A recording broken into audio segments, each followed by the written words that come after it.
Hello, hello, good morning, good morning. Kamusta po sa inyong lahat mga kaibigan ko? Matagal na tayo hindi nag-vlog dahil medyo meron akong ginagawang iba.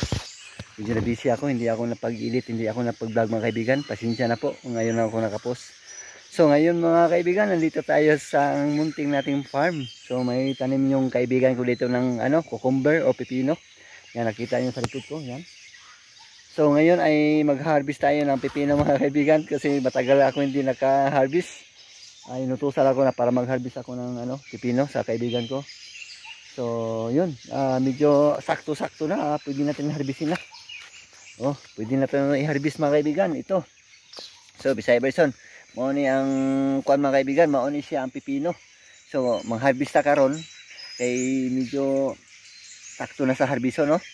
Mga tanim sa akong mga amigo si Boss Longlong, yung friend ako si Longlong, shout out. So yan, maning tinanim sa yung mga kaibigan ko dati, so sila nagtanim.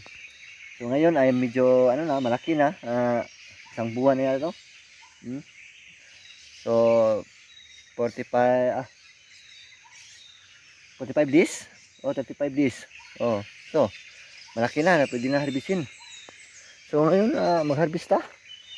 Samahan niyo ako mga kaibigan kay medyo mag-isa na ako mag-harvest ngayon. Wala akong kasama, tingnan niyo. So walang tao-tao. Yan, alright, di ba? So tara, harvest tayo. Let's go. Okay, mag-vlog tayo. Okay lang sa inyo mga kaibigan. Bahala kayo kung mag-subscribe na sa akong channel, LG Pangit. Pasensya na, ngayon ako nagkapag-vlog. So ngayon ay dito mag-harvest tayo ng pepino. Cucumber. Yan. Yan. Ito. Shout out yan sa sa farm. Mga taga Bukid. Farmers, shout out.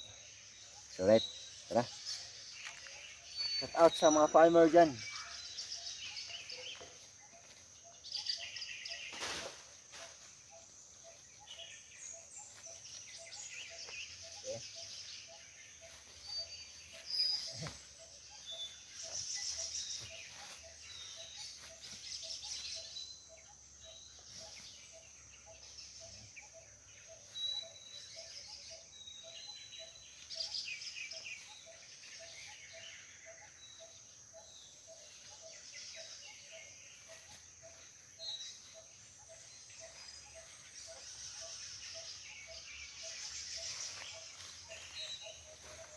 Konti na yung bunga mga kaibigan kasi natumal.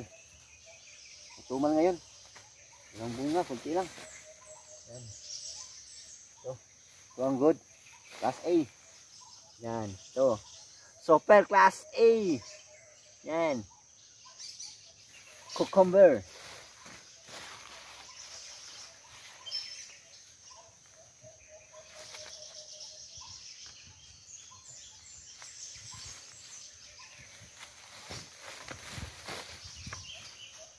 Right? Nah.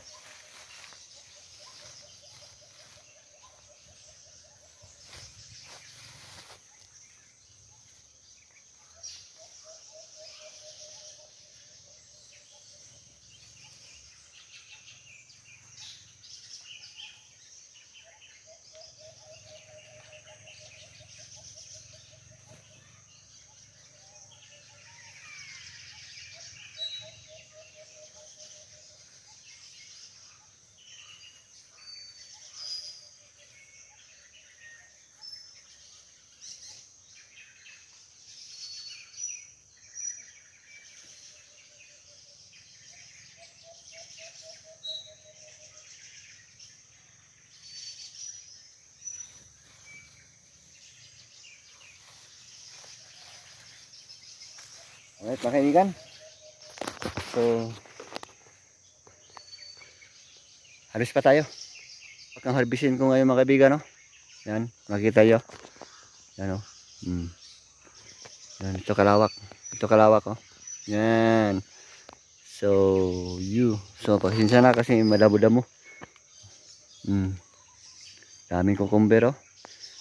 So right. So, right mga kaibigan. Share ko mamaya kung pagkatapos ko mag-harvest kung marami itong harvest. Ipakita ko sa inyo kung marami tayong na-harvest ngayon. So right. Bye bye mga.